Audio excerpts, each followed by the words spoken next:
Yeah. So I'd like to start off with a slide that Dave Rippin from CHI showed yesterday on the global eligibility numbers, and talk a little bit more about how CHI is working with governments to think about these questions from a national perspective, and some of the key decisions that go into not just whether to adopt new guidelines and expanded eligibility, but also how to implement those guidelines in the most efficient and effective manner. I'm going to specifically talk about some work that we've been doing with the Ministries of Health in Swaziland, Rwanda, Malawi, and Zambia, and in collaboration with the Harvard School of Public Health, and particularly Professors Till Barnehausen, David Bloom, and Salal Humair. Through this study, we looked at a couple of different scenarios, assuming universal access was reached by 2020. And the preliminary results that I'm going to talk about show that we think that the costs of scale-up are manageable if we look at opportunities to improve efficiency. But in one of the countries that we looked at, Malawi, there's a severe need for additional resources.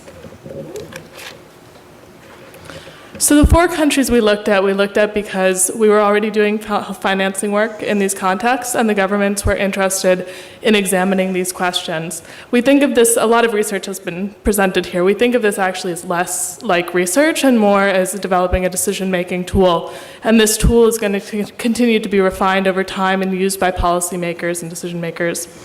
The costs that we use come from the CHI's match study that you just heard me over talking about and Dave Rippin mentioned yesterday, as well as a 2012 study conducted in Swaziland by CDC.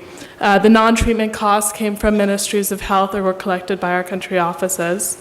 The patient numbers that we use come from the BBH model from Harvard School of Public Health, which is an analytically derived HIV combination intervention model.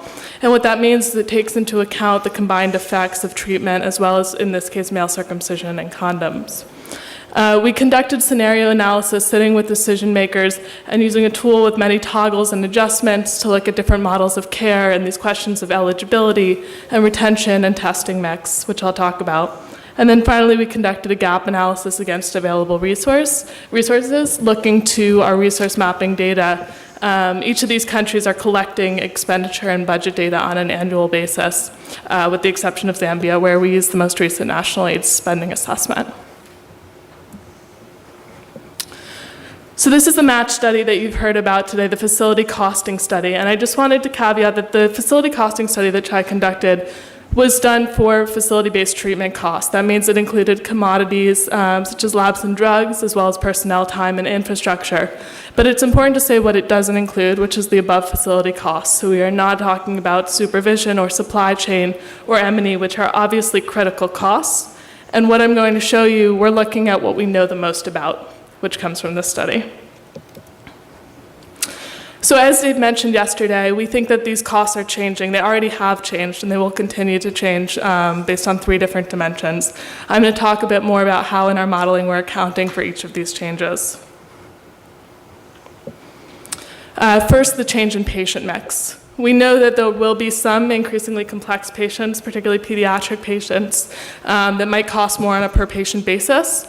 But overall, with the expanded eligibility, we expect that there will be an increased number of asymptomatic patients requiring a potentially less intensive model of care. And it's really crucial, I think, as Milover mentioned, we cannot just apply one cost and multiply it by the number of patients. There are many factors.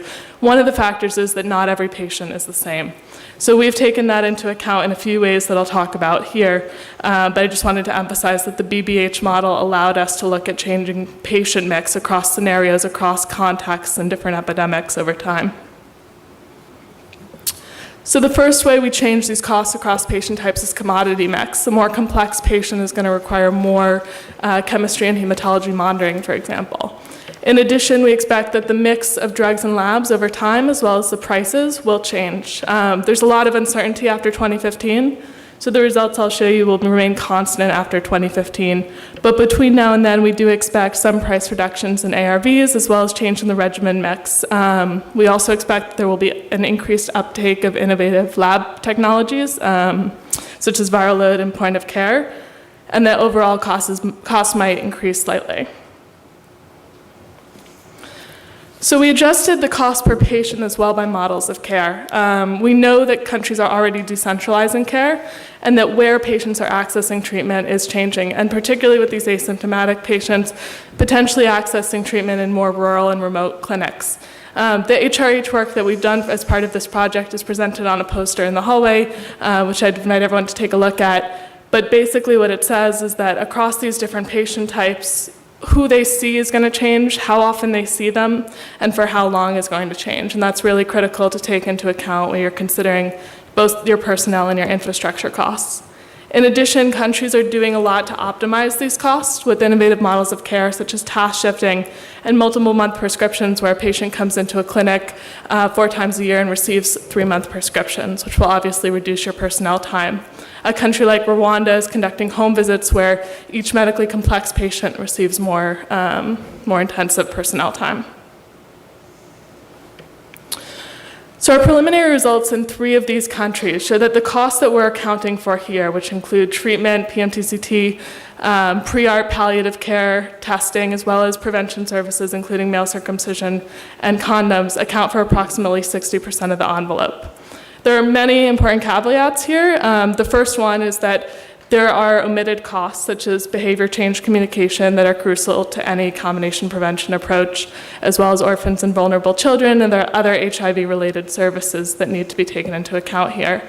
In addition, the supply chain, program management, overhead costs that are not included here. But the point of this is to say, if these costs at universal access account for 60% of the envelope, can we think about our resource allocation and efficiency differently, and can we optimize resources? Another caveat that I wanted to add is that much of this envelope is donor funded, so there are of course sustainability concerns that we need to consider. We know that in Rwanda, donor funding is decreasing, and we expect similar trends elsewhere given the funding outlook for health generally. The last point I wanted to make here is that there are short-term costs that are not accounted for here, such as the number of pre-ART patients that are going to become eligible, as well as investments in operations, for example, broken CD4 machines. But these countries are doing a lot to mitigate those short-term costs. In Swaziland, the Ministry of Health recently advocated to the Ministry of Finance for increased investment in ARVs. In Rwanda, the Ministry of Health prioritized an HIV strategic plan from a $1.5 billion plan to a $1 billion plan that is just as cost-effective, looking at opportunities for efficiency savings. And finally, in Zambia, the government's looking to optimize the model of care for each patient through task shifting and treatment clubs. In Malawi, the picture looks very different, and this is not because of the cost of the model of care in Malawi. We know that Malawi has a very lean model of care and has managed to scale up treatment quite significantly. At the same time, the spending per person living with HIV in Malawi is significantly less than other countries.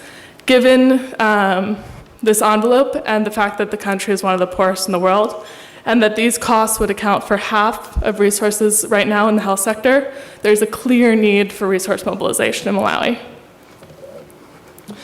As I mentioned, Malawi has already optimized their model of care through task shifting and multi-month scripts.